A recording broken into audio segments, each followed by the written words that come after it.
নমস্কার, শান্ত টিভির পর্দায় রয়েছে দীপান্বিতা। চোখ রাখবো সংবাদে। সংস্কৃতিকে ধরে রাখার চেষ্টা করছে ত্রিপুরা সরকার, কারণ এই সংস্কৃতির মধ্যে নিজেকে খুঁজে পাওয়া যায়। কৃষ্টি, সংস্কৃতি, পরম্পরা, এসবের মধ্যে আমাদেরকে বেঁচে থাকতে হবে।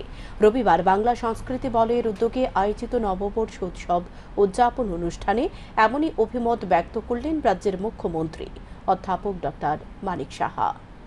রবিবার ছিল বাংলা সংস্কৃতি বলয়ের ৭২তম সংস্কৃতি হাট। এদিন নানা অনুষ্ঠানের মধ্য দিয়ে নববর্ষ উদযাপন করা হয়।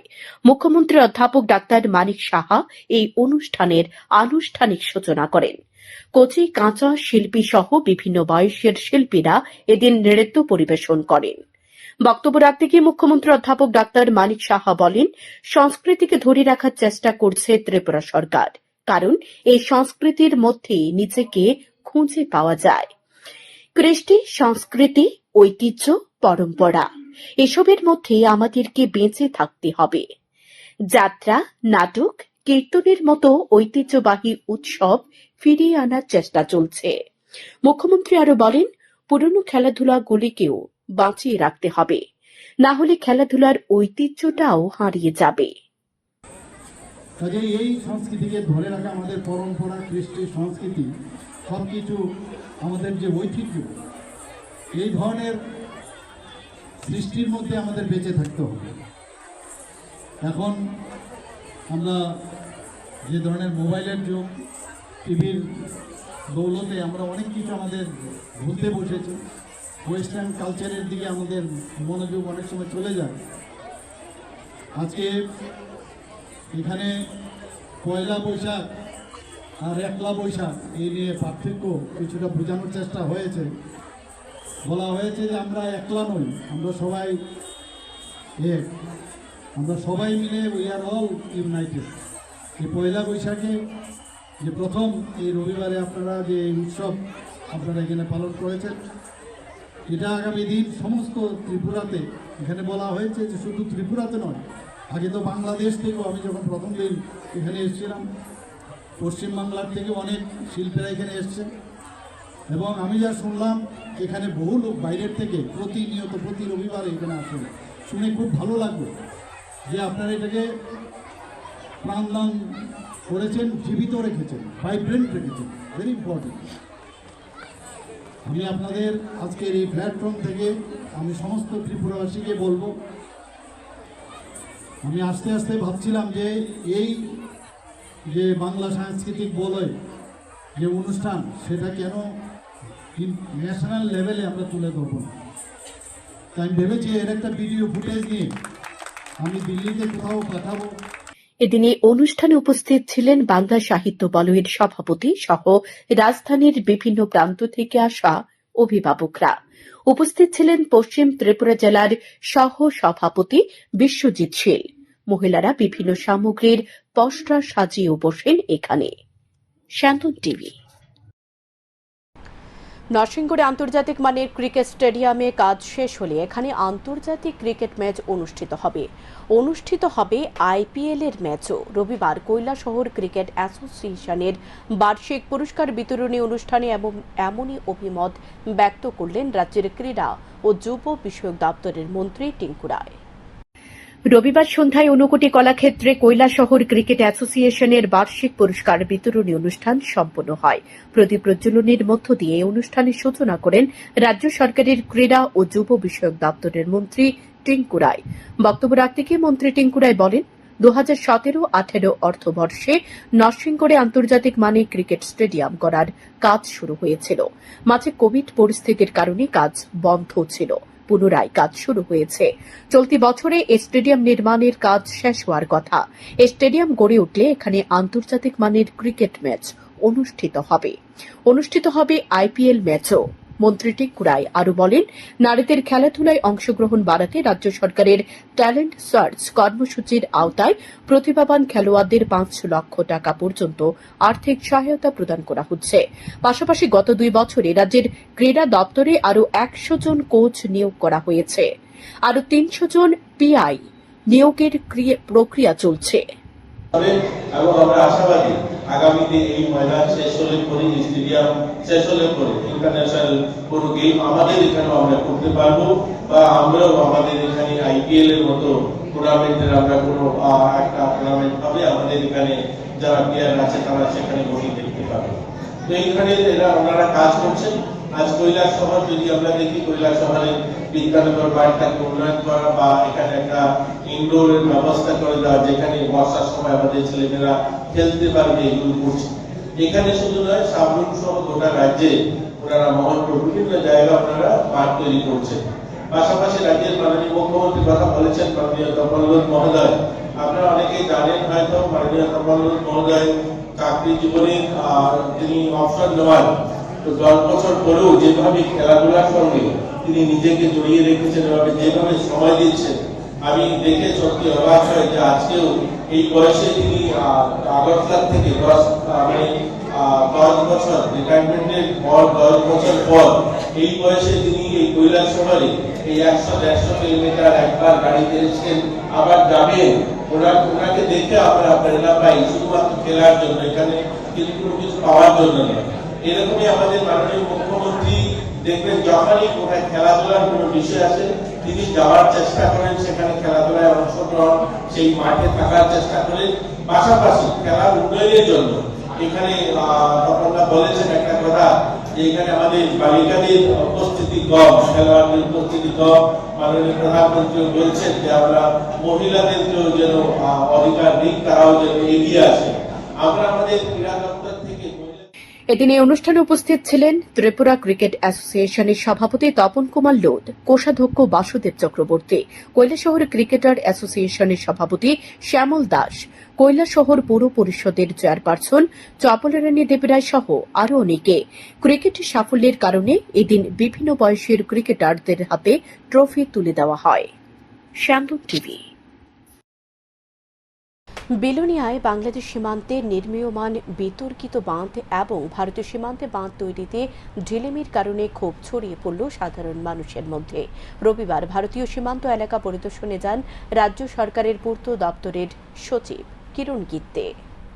গত বছর বর্ষার মরশুমে ভয়াবহ বন্যায় প্লাবিত হয়েছিল রাজ্যের 8টি জেলার প্রায় সবকটি মহকুমা, যার কারণে এবারে গ্রীষ্মের মরশুমে শুরু হয়ে গেল বর্ষার মরশুম নিয়ে আতঙ্ক। বিলোনিয়া মহকুমায় ক্ষোভ দেখা গেল সাধারণ মানুষের মধ্যে। মহকুমার এনসিনগর, সুকান্তনগর, আইসিনগর, এসবিসি নগর সহ আরও বিভিন্ন গ্রাম গত বছর বর্ষার মরশুমে প্লাবিত হয়ে গিয়েছিল। সাধারণ মানুষের অভিযোগ, এরপর এখানকার বাঁধ মেরামতের জন্য সরকারের তরফে বিশেষ একটা ইতিবাচক উদ্যোগ দেখা যায়নি। তারা এই বিষয়টি নিয়ে গ্রাম প্রধান থেকে শুরু করে বিধায়ক পর্যন্ত গেছেন, কিন্তু কেউ তাদের দুর্দশা দেখার জন্য আসেনি। আর বাংলাদেশ যখন বাঁধ দেওয়ার কাজ শেষ করে ফেলেছে, তখন ঘুম ভেঙেছে এখানকার প্রশাসনের। এখানকার সাধারণ মানুষের দাবি, এখান থেকে একটি খাল কেটে একটি নদীতে ফেলে দিতে হবে, না হলে এ সমস্ত অঞ্চল আবারও জলমগ্ন হয়ে পড়বে। আমাদের গ্রাম বল্লামুগা, শ্রীনগর এবং আপনার সুকান্তনগর, আইসিনগর, এসবিসি নগর সমস্ত গ্রাম প্লাবিত হয়ে গিয়েছিল। এই বাঁধটা মেরামতের জন্য সরকারের কোনো উদ্যোগে আমরা দেখতে না পেরে আমরা বিভিন্নভাবে এমএলএ থেকে শুরু করে গ্রাম প্রধান থেকে শুরু করে সবাইকে বলেছি, কেউ আসেনি। পরবর্তী সময়ে যখন বাংলাদেশ বাঁধটা কমপ্লিট করে নিয়েছে, তখন তারা সবাই এসেছে। আসার পর থেকে এখন আমাদের যে গ্রামগুলি প্লাবিত হয়ে যাবে বর্ষার ফলে, কিন্তু সঠিক সলিউশন হলো এখান থেকে একটা খাল কেটে ওইদিকে একটা নদী আছে, ওই নদীতে ফেলে দিতে হবে, আর এই বাঁধটা বন্ধ করে দিতে হবে। না হলে আমরা এই সমস্ত এরিয়া জলমগ্ন হয়ে যাবে। আমরা নারায়ণগঞ্জ গুঞ্জের মতো। এই বাঁধটা হচ্ছে বাংলার সাইড হলো নিজ কালিকাপুর, আর এটা হলো মৌসুমিয়া ঘাট। আর ওইদিকে খাল কাটতে হলে আইসিনগর গ্রামের থেকে খালটা কাটতে হবে। বাংলাদেশ বাঁধটা করছে, বাংলাদেশ কমপ্লিট করে নিয়েছে, অথচ আমাদের ইন্ডিয়া গভর্নমেন্ট এখনো কোনো শুরু করেনি এই বাঁধটা। হয়েছে বান ভাঙ্গা, কারণ বানটা ইন্ডিয়া গভর্নমেন্ট কোনো ব্যবস্থা নিতে আসে না। বাংলাদেশ কিন্তু বান অলরেডি ভাঙ্গিয়ে আছে। হ্যাঁ, ওই তুলনায় ছড়া যেটা আছিল এটার মুখও ভাঙ্গিয়ে গেছে। এখন ভবিষ্যতে যদি জল চালায় তাহলে এদিকে শিবাজনগর, রাজনগর সব জলমগ্ন হয়ে যাবে, মানুষ থাকতে হচ্ছে না। সরকার থেকে এখনো কিছু নিচ্ছে? ইসেন্দ্রনাথ সঙ্গে যে ইন্ডিয়ার জায়গা আছে খালার দিকে, তাই সেখান থেকে যদি একটা খাল কাটি যদি দেওয়া হয় তাহলে জলটা যাওয়ার ব্যবস্থা হইব। গত বর্ষাতেও কি আপনাদের এই জায়গা জলমগ্ন ছিল? প্রত্যেক বছর না, গত বর্ষাতে গত ভাড় হইলে আর কি। এবার রবিবার বিলোনিয়া সীমান্ত এলাকা পরিদর্শনে যান রাজ্য সরকারের পূর্ত দপ্তরের সচিব কিরণ কিত্তে। তিনি সীমান্তের ওপারে নির্মিত বাঁধটি ও স্বচক্ষে দেখেন। প্রশাসনিক বৈঠক করেন উচ্চপদস্থ আধিকারিকদের সঙ্গে। পূর্ত দপ্তরের সচিব কিরণ কিত্তে বৈঠক শেষে জানিয়েছেন, গত বছর দক্ষিণ জেলায় রেকর্ড পরিমাণে বৃষ্টি হয়েছিল, যার কারণে নদীর জল বিপদসীমা অতিক্রম করায় বহু শহর ভেসে গিয়েছিল, বহু বাঁধ ভেঙে গিয়েছিল। বিলোনিয়ায় মুহুরী নদীর দুপ্রান্তে কাজ চালু রয়েছে, আর কিছু কাজ আগামী কয়েকদিনের মধ্যে শুরু হবে। তিনি এখানকার স্থানীয় জনপ্রতিনিধির সঙ্গে আলোচনা করেছেন গোটা বিষয়টিকে নিয়ে। তিনি আশা ব্যক্ত করেন আগামী জুন মাসের মধ্যে এই কাজ শেষ হয়ে যাবে। যেহেতু এখানে একটু বেশি কাজ করতে হবে, সে হিসেবে সেখানে কাজের পরিমাণ কম, সেখান থেকে মোট 5 জন ইঞ্জিনিয়ারকে এখানে ডেপুটেশনে দেওয়া হবে। এই 5 জন ইঞ্জিনিয়ার এখানে থেকে আগামী 3 মাস আরো দ্রুত গতিতে কাজ করবে। স্বাভাবিকভাবে এই বিষয়টি নিয়ে ভয়ের কোনো কারণ নেই। অ্যাসেম্বলি সেশন, বাজেট সেশন মধ্যেও এটা ফ্লাড ম্যানেজমেন্ট নিয়ে অনেক বিস্তারিতভাবে আলোচনা হয়েছে। তো আমরা 43 লোকেশন রাজ্যে আমরা চিহ্নিত করেছি, সেটা মাননীয় মুখ্যমন্ত্রী মহোদয় বিধানসভাতে বলেছেন। 43 লোকেশন আছে যেখানে আমাদের ফ্লাড ম্যানেজমেন্টের কাজ করা উচিত, আর এখানে কাজ চলছে। তো আমি আপনার মাধ্যমে আমাদের সবাই যে পাবলিককে আমি অনুরোধ করব কি আমাদের ওয়াটার রিসোর্স ডিপার্টমেন্ট ও ফ্লাড ম্যানেজমেন্ট ডিপার্টমেন্ট সেটা দায়িত্ব নিয়ে কাজ করছে। হয়তো কোথায় কাজ শুরু হয়েছে, কোথাও আরও কাজ শুরু হয়নি, কিন্তু যে আমাদের পুরান এম্ব্যাঙ্কমেন্ট রিপেয়ারিং করা অথবা যেখানে এম্ব্যাঙ্কমেন্ট ভেঙে গেছে সেটা এখানে মেজর মেনটেন্যান্স করা, সে আমাদের কাজ চলছে। আর আগামী জুন মাসের মধ্যেই আমাদের সেটা কাজ আমরা শেষ করব। আর আমরা এখানে বেলুনিয়াতে যেহেতু কাজ বেশি, সেই জন্য আমরা এটা সিদ্ধান্ত নিয়েছি কি অন্যান্য জায়গা থেকে যেখানে এরকম সমস্যা নাই, আমরা 5 জন ইঞ্জিনিয়ার আমরা ওদেরকে ডেপুটেশনে দেবো যে আগামী 3 মাস এখানে থেকে আরও কাজ মানে তেজিতে করবে। সো কোনো এখানে প্যানিক হওয়ার কারণ নাই। উল্টা দিকে আমি এটা বলবো আমাদের যে ইঞ্জিনিয়ার এখানে কাজ করবে, এজেন্সি কাজ করবে, তো ওরা দিন রাত কাজ করে শেষ করার জন্য চেষ্টা করবে। আপনারা সবাই এজেন্সিকে, আমাদের ইঞ্জিনিয়ারকে আপনারা হেল্প করবেন আর কাজ তাড়াতাড়ি শেষ করার জন্য মদত করবেন। ধন্যবাদ। একটা আনপ্রেসিডেন্টেড ফ্লাড সিচুয়েশন হয়েছে, তখন অনেক নদী, অনেক শহরের মধ্যে আমাদের এম্ব্যাঙ্কমেন্ট ছিল, এটা ভেঙে গেছে, ড্যামেজ হয়েছে। বিশেষ করে সাউথ ত্রিপুরাতে সবচেয়ে বেশি রেকর্ড বৃষ্টি হয়েছিল। তো তারপরে আমাদের কিছু কাজ এখানে চালু আছে। তো এখন যে মুহুরী নদী, এটা লেফট ব্যাঙ্ক, রাইট ব্যাঙ্ক, দুটো ব্যাঙ্কে আমাদের কাজ চালু আছে। আর কিছু কাজ আমাদের আগামী দিনে শুরু হবে। তো এই কাজ দেখার জন্য এবং এখানে যে আমাদের লোকাল যে লোক প্রতিনিধি আছে, যারা চেয়ারম্যান আছেন, প্রধান আছেন, ওদের সঙ্গে কথাবার্তা করার জন্য, ওদের যে সাজেশন নেওয়ার জন্য আমি এসেছি। আর আগামী 2 মাস মধ্যে আমাদের এই কাজটা পূর্ণ হয়ে যাবে। বিলোনিয়া শহর হোক, या आईसी नगर হোক, या আশেপাশের মুহুরীপুর या অন্যান্য গ্রাম আছে, আমাদের বিশ্বমুখ ব্লকের চেয়ারম্যান সাহেব ওখানে আছেন। তো নানা ফ্লাড ম্যানেজমেন্টের এখানে কাজ চলছে, সেটা নিয়ে আরও গতি দিয়ে কাজ করার জন্য আমাদের যে ইঞ্জিনিয়ার এখানে ডিএম সাহেব সবই আমরা এখানে গিয়ে আমরা সব দেখেছি। এক একটা বিষয় পরিষ্কার, দ্রুতগতিতে এখানে কাজ শেষ না করলে আসন্ন বর্ষার মরশুমে আবারও বিপর্যস্ত হতে হবে এখানকার সাধারণ মানুষদের। কতটা দ্রুত কাজ শেষ হয় এবারে এটাই দেখার। সাতন টিভি।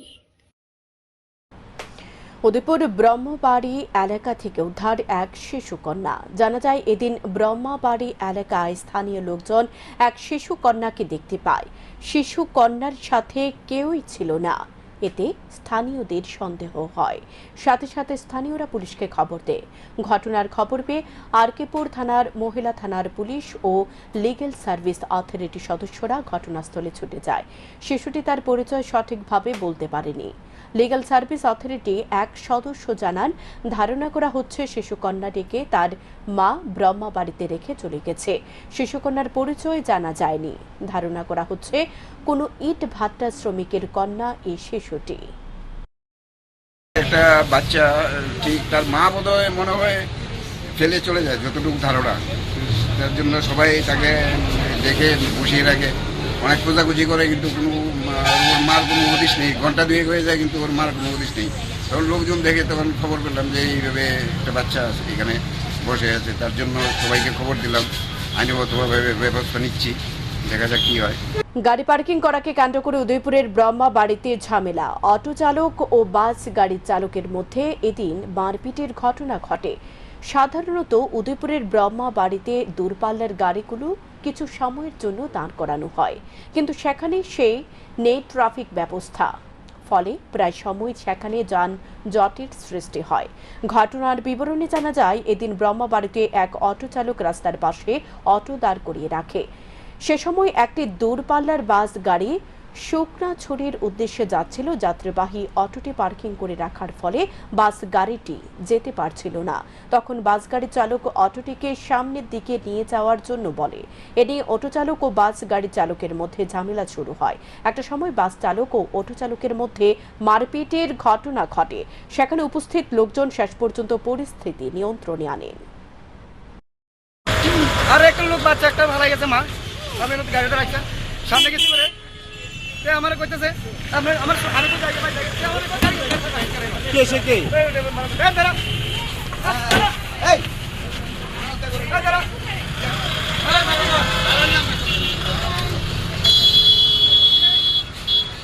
ইয়ানো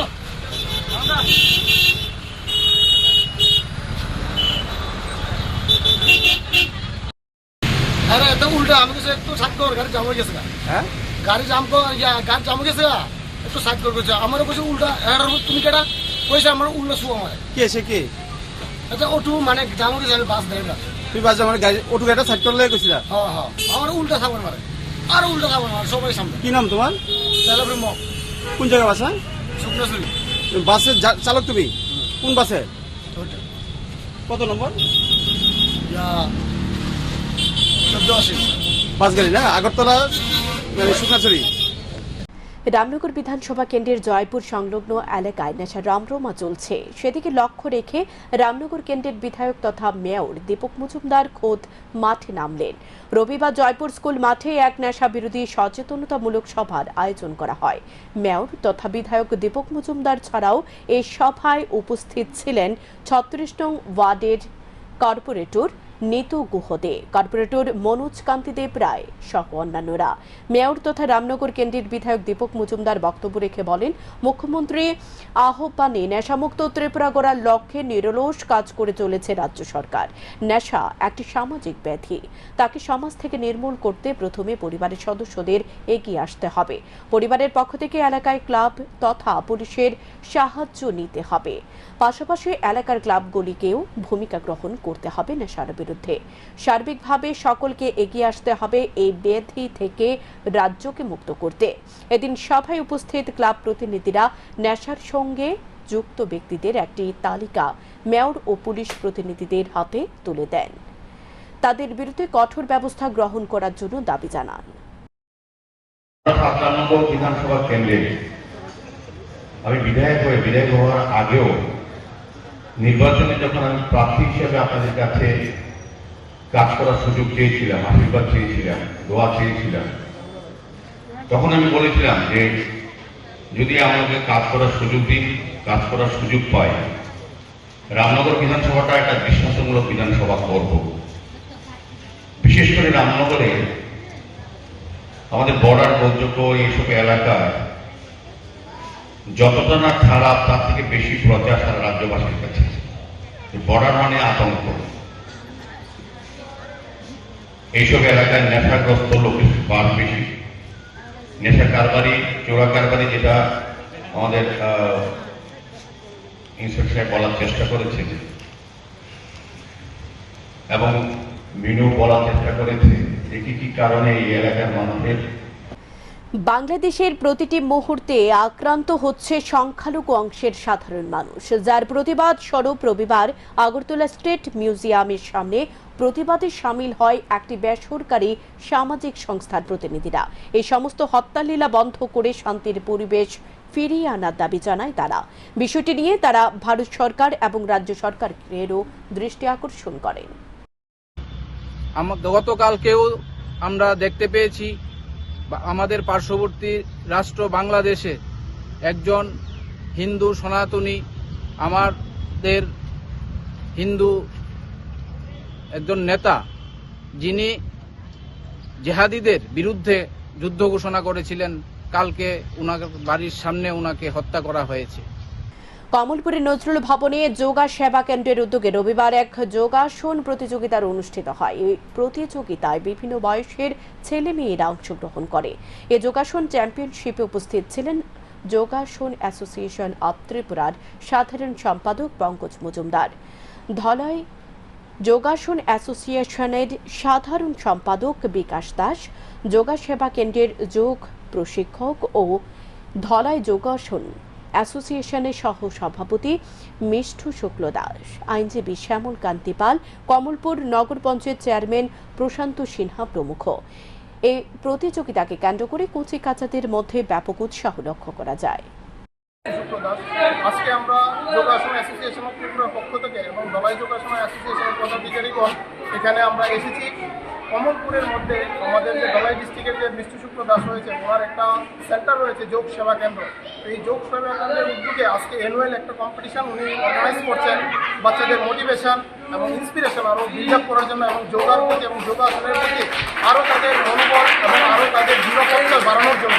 এখানে আমরা স্টেট অথরিটিরা এবং ডিস্ট্রিক্ট অথরিটিরা এই জন্য এসেছি যাতে বাচ্চারা আরও বেশি তাদের অনুপ্রেরণা পায়। এখানে এই সেন্টারের উদ্যোগে আজকে 37 অ্যাথলেটস পার্টিসিপেট করছে।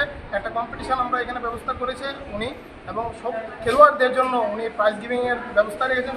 আগামী 20 মে 10টি ট্রেড ইউনিয়নের ডাকা সর্বভারতীয় ধর্মঘটের সমর্থনে রবিবার প্রস্তুতি কর্মসূচির অঙ্গ হিসেবে কমলপুর মহকুমার আয়োজন করা হয়েছিল একটি ঘরোয়া হল সভা।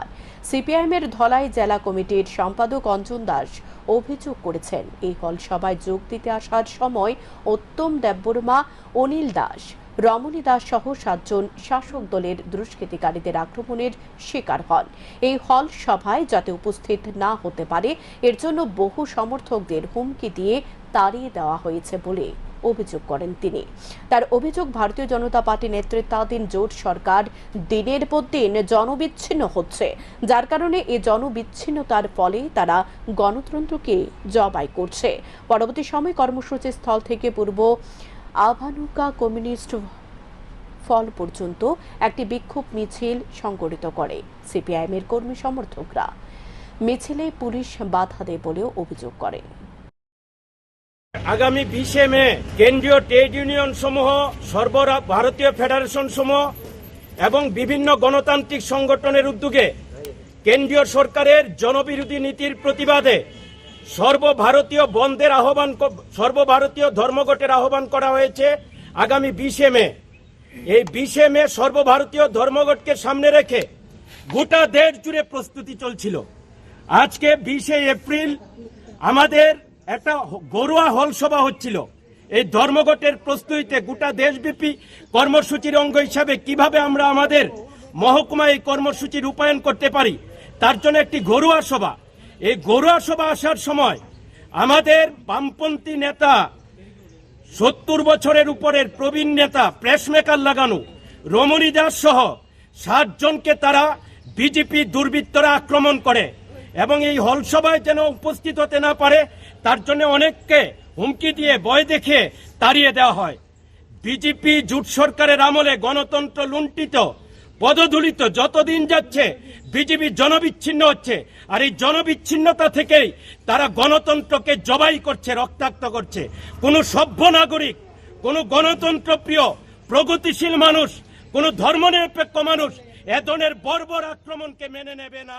প্রতি বছরের মতো এবছরের রবিবার উদয়পুর মহকুমা বিভিন্ন সাংস্কৃতিক অনুষ্ঠান ও পুরস্কার বিতরণের আয়োজন করে hepatitis foundation of Tripura Udaipur শাখা ও দক্ষিণ জোনাল কমিটি। স্থানীয় শিল্পীরা নৃত্য ও সঙ্গীতের মাধ্যমে তাদের প্রতিভা তুলে ধরেন। পাশাপাশি স্বাস্থ্য সচেতনতা বৃদ্ধি এবং বিভিন্ন ক্ষেত্রে অবদানের জন্য বিভিন্ন ব্যক্তি ও সংগঠনকে পুরস্কৃত করা হয়। এদিন এই অনুষ্ঠানটি হয় উদয়পুরের পূর্ব গোকুলপুর স্থিত ন্যাচারাল পার্কে। অনুষ্ঠানে আনুষ্ঠানিক সূচনা করেন রাজ্য সরকারের পর্যটন মন্ত্রী সুশান্ত চৌধুরী।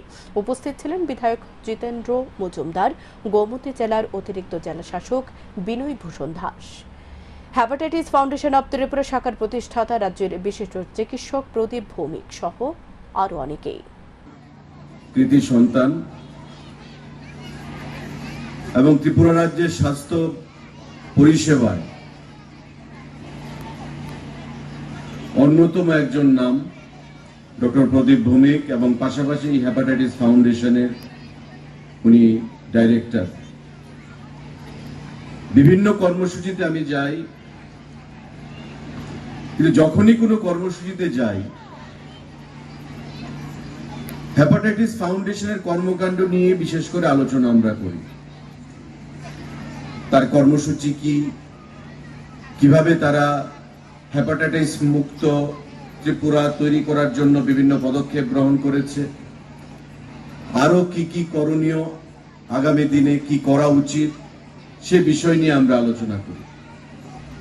আমাকে যখন উনি আমন্ত্রণ করলেন গত কয়েকদিন আগে, আমি বললাম যদি আমি আগরতলায় থাকি আমি অবশ্যই যাব, কারণ প্রোগ্রামটা বড় কথা নয়, আপনার অনারে আমি অবশ্যই যাব। রবিবার ৮ টাউন বর্দোয়ালি মণ্ডলের সভাপতি শ্যামল কুমার দেবকে সংবর্ধিত করা হয় জয়নগর স্থিত ভারত সেবাশ্রম মন্দির প্রাঙ্গণে। উপস্থিত ছিলেন ৩৪ নম্বর পৌর ওয়ার্ডের কর্পোরেটর জাহ্নবী দাস সহ যুব মোর্চার সহ সভাপতি এবং বুথ কমিটির পদাধিকারীরা।